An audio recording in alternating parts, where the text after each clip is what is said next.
موت ڈر رہی تھی اور حسین کا اصغر للکار رہا تھا.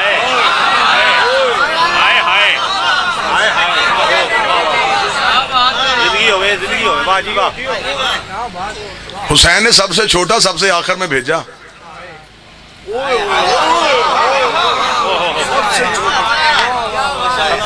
حسین کا جسے تم اصغر کہتے ہو میری نظر میں وہ بھی علی ہے. جسے اصغر اور علی کے معنی کا پتا تھا وہ جملے میں بول. جسے تم اصغر یعنی چھوٹا سمجھتے ہو میری نظر میں وہ بھی علی بڑا ہے.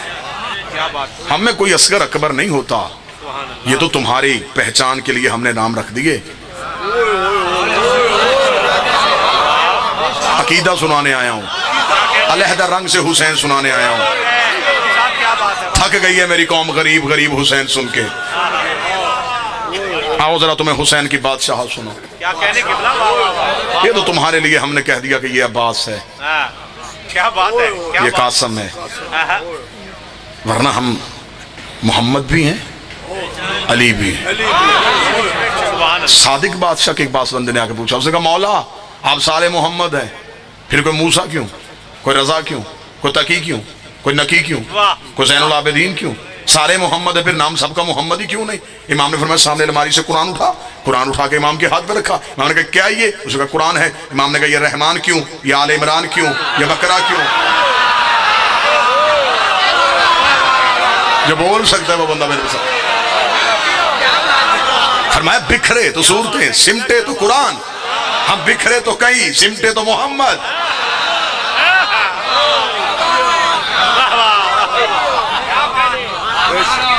اب چہروں میں میری نظر ٹھہر گئی اور مجھے نعید بھائی مسکراہٹیں بتا رہی ہیں کہ عقیدے سب کے ٹھیک. اب میں جملہ کہنے لگا ہوں, 14 قلت میں ہو جائیں تو توحید ہے, توحید کثرت میں آ جائے تو 14 ہے.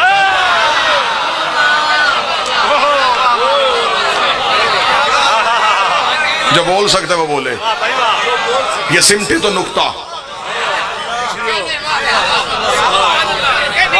ہر چیز کا آغاز ہے ہی نقطے سے. نقطے کے بغیر کوئی حرف بھی وجود میں نہیں آتا. نقطہ نیچے سے اوپر کھینچو تو الف بن جاتا ہے, نقطہ لٹا دو تو با بن جاتی ہے, نقطہ نیچے سے اوپر گیا تو پردے میں بول پڑا, بستر پہ لیٹ گیا تو محمد بن گیا. کیا بات ہے, بسم اللہ.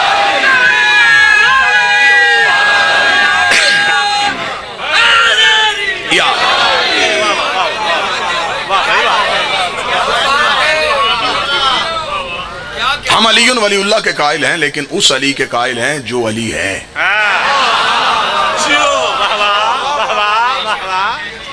ہم جتنے بھی فضائل پڑھتے ہیں علی ابن ابی طالب کے پڑھتے ہیں,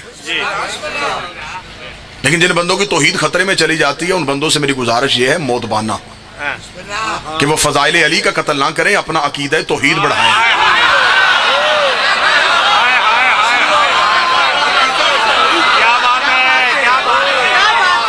عظمت توحید کی آڑ پہ ہم آپ کو فضیلت علی کا قتل نہیں کرنے دیں. مجبوری بن گئی ہے ارباب منبر کی کہ فضائل آل محمد آپ کو یوں سنائیں جو طریقوں نے چھپا دیے تھے کہ خواص کے لیے ہیں, صرف عوام کے لیے نہیں. مجبوری اس لیے ہماری منبر سے بن گئی کیونکہ مقصریت کی ہندا فضیلت علی کے کلیجے کو چبا رہی ہے.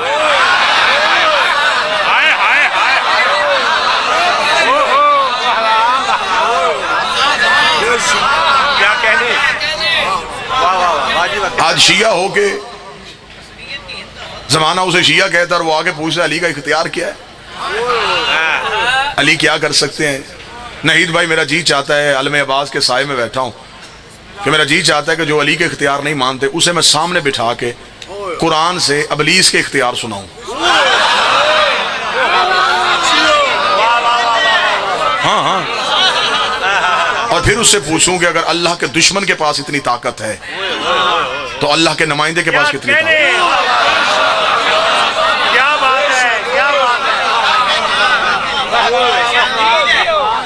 علی ہر جگہ پہ مدد کیسے کر دیتا ہے؟ علی تو ہر جگہ پہ مدد نہیں کر سکتے, لہٰذا آپ شیعہ یا علی مدد نہ کہا کریں. اسی مولوی سے پوچھو گمراہ کون کرتا ہے؟ ابلیس. کہاں کرتا ہے؟ ہر جگہ پہ.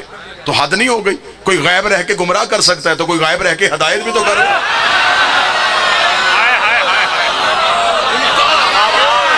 تو خلاف قانون ہے نا کہ اس نے گمراہ کرنے والا رکھا اور ہدایت کرنے والا نہ رکھا. قیامت والے دن وہ انسان کو دوزخ میں پھینکنے لگے اور انسان کے کس جرم پہ؟ گمراہ کرنے والا تو رکھا تھا, ہدایت کرنے والا تو رکھا ہی نہیں. اختیار سناؤں تجھے, طاقت سناؤں, طاقت کیا تھی اس کے پاس؟ اس ملعون کے پاس طاقت یہ تھی, قرآن لے آؤ ممبر پہ میں تمہیں قرآن سے دکھاؤں. ابراہیم نے خواب دیکھا کہ میں نے بیٹا ذبح کرنا ہے. صبح کو اٹھ کے ابراہیم نے بیٹے کو صرف بتایا, اسماعیل ماں کو نہ بتانا, میں نے خواب دیکھا ہے, مجھے قربانی دینی ہے تیری.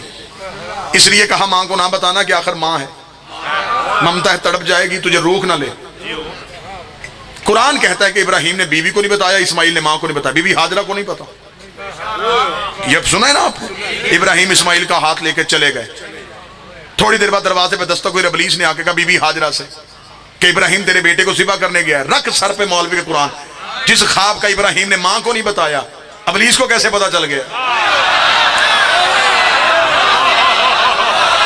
مجھے قدردان لوگ میں نے دیکھے تو میں نے یہ لفظ شروع کیے. جو خواب ابراہیم نے اپنی بیوی اور اسماعیل کی ماں کو نہیں بتایا, ابلیس کو کیسے پتا چل گیا؟ مولوی کہتا ابلیس ابراہیم کی نیت جانتا تھا, ابلیس کو نیت کا پتا چل گیا تھا. حد نہیں ہو گئی؟ ابلیس نیتیں جان سکتا ہے, علی ارادے نہیں جان سکتا. وہ نیتیں جان لے نبیوں کی.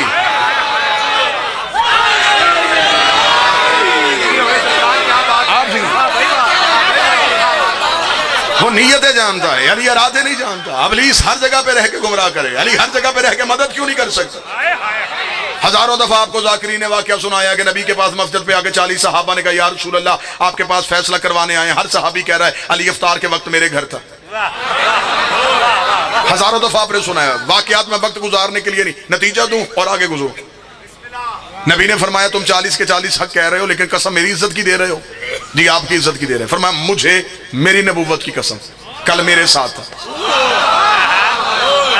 حجرے سے شہزادی کی آواز آئی, میرا بابا تو صدیق اکبر ہے, لیکن کل علی حجرے میں افطار کے وقت. سامنے بیٹھے ہوئے ساتھیوں نے کہا یا رسول اللہ یہ کیا بات ہوئی, ہر جگہ پہ علی, یہ کیسے ہو سکتا ہے؟ فرمایا اس کا جواب میں کل آج شام کو مغربین کی نماز کے بعد دوں گا. جب رات کی نماز پڑھنے کے لیے آنا تو گھر سے پانی کا ایک ایک پیالہ لے کے آنا. پانی کے پیالے لے گئے. جی یا رسول اللہ ہم نے سوال کا جواب پوچھا. فرمایا باہر صحن میں رکھو. باہر صحن میں رکھے. نبی نے نماز پڑھائی. نماز پڑھانے کے بعد نبی باہر گئے. باہر جا کے کہا ہاں تمہارا سوال کیا تھا؟ یا رسول اللہ سوال یہ تھا کہ علی ہر جگہ پہ کیسے چلے گئے؟ رسول نے فرمایا میں جواب بعد میں دوں گا, پہلے تم مجھے بتاؤ چاند کس کس کے پیالے میں ہے؟ نہید بھائی 40 کے 40 دعوے دار اٹھ کے کھڑے ہو گئے, چاند میرے پیالے میں, چاند میرے پیالے میں, چاند میرے پیالے میں. رسول نے فرمایا اب آسمان کی طرف دیکھو, چاند ایک ہے, 40 پیالوں میں کیسے چلا گیا؟ انہوں نے کہا یہ آپ بتائیں. فرمایا آسمان کا چاند 40 جگہوں پہ جا سکتا ہے, جس کی انگلی کے اشارے سے 2 ٹکڑے ہو وہ 40 جگہوں پہ نہیں جا سکتا.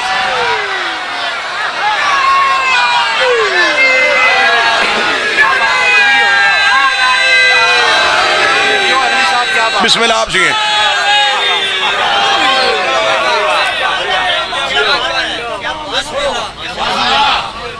علی سے پہلے عبادت کا انتظام نہ تھا, ادب خدا کا تھا, محمد کا احترام نہ تھا. نماز قائم ہوتی تو کس طرح ہوتی, نماز قائم ہوتی تو کس طرح ہوتی, نماز قائم ہوتی تو کس طرح ہوتی. خدا کا گھر بنا دیا مگر امام نہ تھا.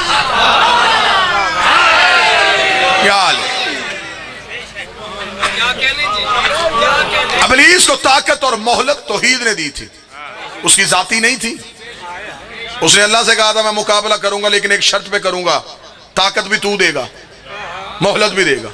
خدا نے کہا طاقت بھی دوں گا مہلت بھی دوں گا, مقابلہ پورا کرنا.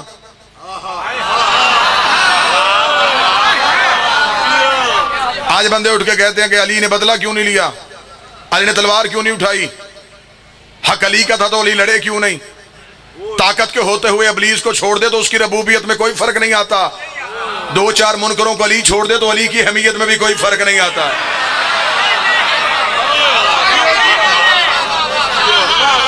اس نے طاقت مانگی اور مہلت مانگی. قرآن ممبر پہ لے کے آؤ. خدا نے کہا میں طاقت بھی دوں گا مہلت بھی دوں گا. کرے گا کیا؟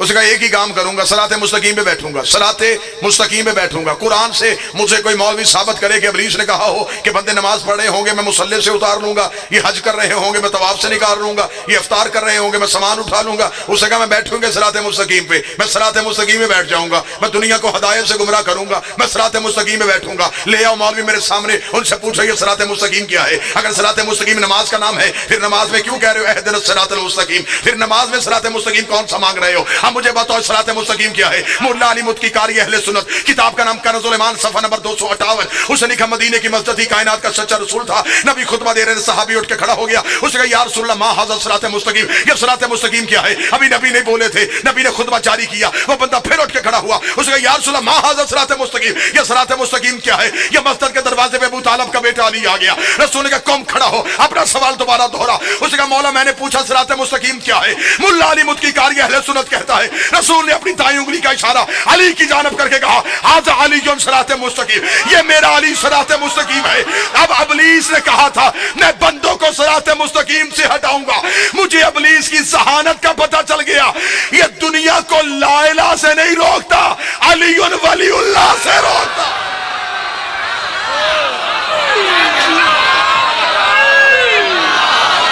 کیا بات ہے, کیا بات ہے, واہ واہ واہ. یا رسول